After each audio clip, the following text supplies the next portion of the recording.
आज चिलिका पक्षी गणना आरंभ होईछि। एथिपाई 5टी रेंज 21टी टीम गणना कार्य नियोजित अछंती।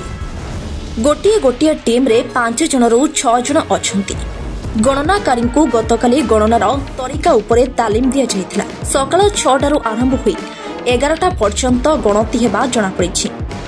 आज राति सुधा मोट चढ़ई, विदेशागत अतिथि चढ़ई संख्या, मोट प्रजाति आदि समस्त तथ्य जना पड़िबा आशा करा जाउछि। प्रतिवर्ष प्रथम सप्ताह रे पक्षी गणना करा जाउथवा बेले चलित वर्ष तृतीय सप्ताह रे करा जाउछि। एहा तरा किछि विदेशागत पक्षी रे घर बाहुडा करिथिबा आशा करा जाउछि। तेबे गणनाकारी टीम कुहंती चलित वर्ष विपुल संख्या रे विदेशी पक्षी आसीछंती। कहबे महेश्वर बराड़ आ कोन कहबे से संपर्क आपण केते टीम हेचंती, केमती गणना चली तार?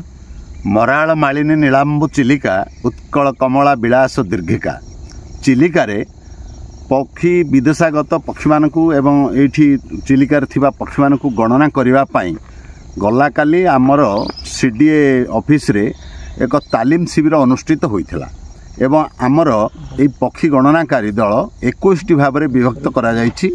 आमे 21 नंबर ग्रुप रे अछु।